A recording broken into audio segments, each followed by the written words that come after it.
पुढची बातमी बघूया। सध्या शिवसेना, उभाटा आणि शरद पवार यांच्या राष्ट्रवादीकडून भाजपा संदर्भात चांगली वक्तव्य केली जात आहेत। पण केंद्रीय गृहमंत्री अमित शहा यांनी शरद पवार आणि उद्धव ठाकरे यांना घेरलेलं आहे। त्यांच्यावरती घणाघाती टीका केली आहे।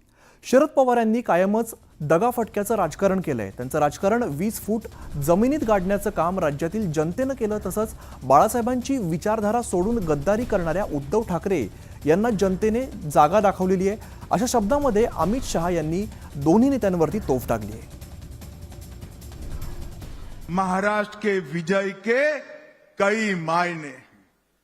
महाराष्ट्र की विजय ने 1978 से शरद पवार जी ने जो दगा फटका की राजनीति शुरू की थी, उसको 20 फुट जमीन में दफनाने का काम आप लोगों ने किया।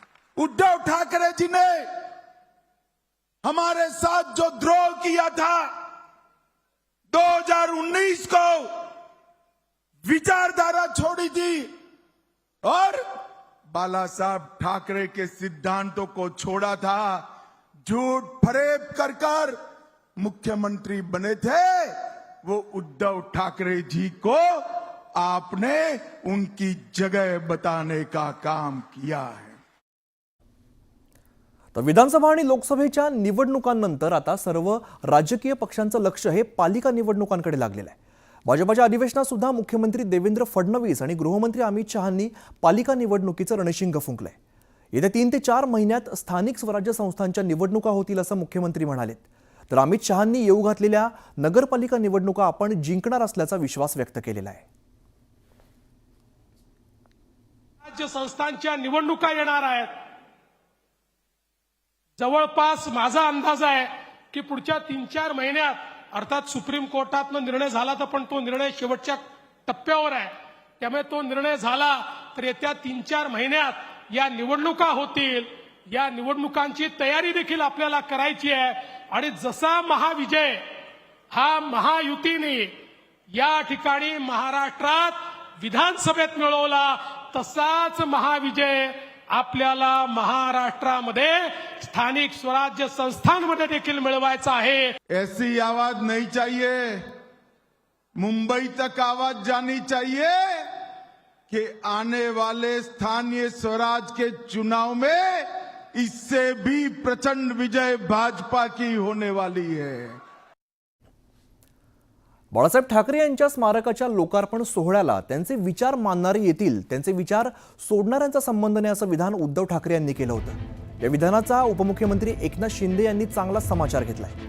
ज्यांनी बाळासाहेबांचे विचार सोडले त्यांना कार्यक्रमाला बोलवणार नसल्याचं एकनाथ शिंदे म्हणाले। बाळासाहेबांचं स्मारक हे कोणाच्या मालकीचं नाही, त्यामुळे त्यांना हे बोलण्याचा नैतिक अधिकार नाही अशी टीका एकनाथ शिंदे यांनी उद्धव ठाकरेंवरती केली आहे।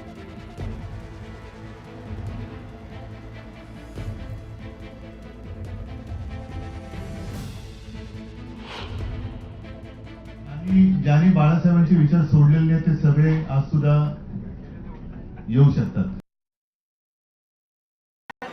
अरे कार्यक्रम कुणाचा आहे? स्मारक बाळासाहेबांचं कोण बांधतंय? आम्ही सरकार बांधतोय। कुणाच्या मालकीचं ते स्मारक नाही, ही लोकांची प्रॉपर्टी आहे। बाळासाहेब हे लोकांच्यातले नेतृत्व आहेत, लोकाभिमुख नेते आहेत होते आणि म्हणून ज्यांनी बाळासाहेबांचे विचार सोडले ते तर लागू कोणाला होतं? 2019ला बाळासाहेबांचे विचार कोणी सोडले? कोण काँग्रेसच्या मांडीवर जाऊन बसलं? कोण स्वतःच्या स्वार्थासाठी मुख्यमंत्री पदासाठी आपल्या बाळासाहेबांचे विचार कोणी सोडले? त्यामुळे त्यांना हे बोलण्याचा नैतिक अधिकार नाही। दरम्यान भाजप आणि ठाकरेंची शिवसेना पुन्हा एकत्र येणार या चर्चांवरून सुद्धा ठाकरेंवरती निशाणा साधलाय। 2.5 वर्षामध्ये महायुती सरकारला मी मुख्यमंत्री असताना मला फक्त रोज शिव्या, आरोप याशिवाय दुसरं काही दिलं नाही। देवेंद्रजी उपमुख्यमंत्री होते, त्यांच्यावर आरोप एवढ्या खालच्या थरावरचे केले की जेलमध्ये टाकण्याचं कारस्थान केलं। तू तर राहशील नाही तर मी तर राहीन म्हटलं आणि काय काय म्हटलं, अजून ते मी बोलू शकत नाही असे शब्द वापरले। आता आपण पाहतोय काय बदल झालेला आहे, काय जादू झालेली आहे आणि मी म्हणेन सरडे रंग बदलतात, पण एवढ्या फास्ट वेगाने रंग बदलणारे मी पाहिले नाही. रेमंड कंपनी आणि सुपर क्लब आयोजित ऑटोफेस्ट 2025 या ऑटो कार फेस्टिवलचं उद्घाटन केल्यानंतर राज्याचे उपमुख्यमंत्री एकनाथ शिंदे यांनी विंटेज कार आणि स्पोर्ट्स बाईक पाठोपाठ रिक्षा चालवण्याचा सुद्धा आनंद लुटलाय. या निमित्तानं सुरुवातीच्या काळात उदरनिर्वाहासाठी रिक्षा चालवण्याचं काम करणाऱ्या शिंदे यांनी पुन्हा एकदा रिक्षाचं स्टेअरिंग हाती घेतलेलं आहे. यावेळेला त्यांच्यासोबत रिक्षामध्ये परिवहन मंत्री प्रताप सरनाईक आणि उद्योगपती गौतम सिंघानिया हे बसलेले होते. या निमित्तानं त्यांनी जुन्या आठवणींना पुन्हा एकदा उजाळा दिलाय.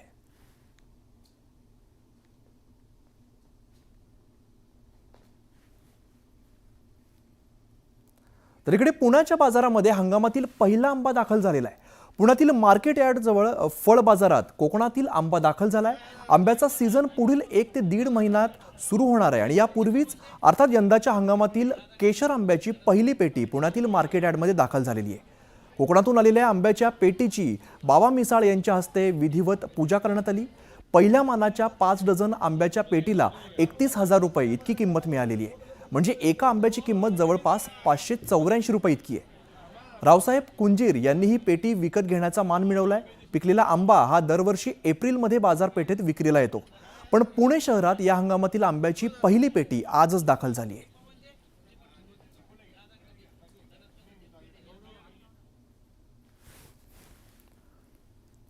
शाकंभरी नवरात्र महोत्सवातील आज तुळजाभवानी मातेला महिषासुरमर्दिनी अलंकार महापूजा मांडण्यात आलेली आहे.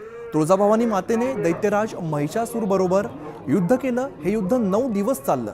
आजच्या दिवशी महिषासूर देवीला शरण आला असल्याची आख्यायिका सांगितली जाते.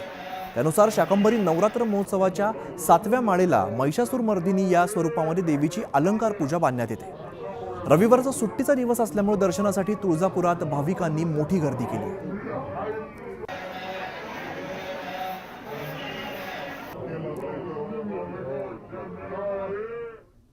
तर जेजुरीमध्ये आज शाकंभरी उत्सव साजरा करण्यात आलेला आहे. या निमित्ताने मंदिराच्या गाभाऱ्यात फळभाज्या आणि पालेभाज्यांची आरास करण्यात आलेली आहे. ही आरास करण्यासाठी साधारण 300 किलो पालेभाज्या फळभाज्या या वापरण्यात आल्यात. पौराणिक कथेनुसार जेव्हा पृथ्वीवरती प्रलय आला तेव्हा सर्वत्र अन्नधान्याची टंचाई होती. तेव्हा ऋषींनी मातेची प्रार्थना केली. मग शाकंभरी देवीने भाजी आणि वृक्षवेलींच्या रूपाने विश्वाचं पालनपोषण केलं आणि विश्वाचा नाश होण्यापासून वाचवलं. त्यामुळे शाकंभरी उत्सवाच्या काळात हिरव्या पालेभाज्या, फळभाज्या आणि शेंगावर्गीय भाज्यांची पूजा केली जाते आणि त्याचा प्रसाद भाविकांमध्ये वाटला जातो.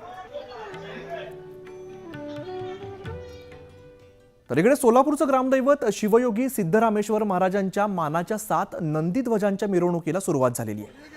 सोलापूरसह कर्नाटक, आंध्र प्रदेश, तेलंगणा या राज्यातून भाविक मोठ्या प्रमाणात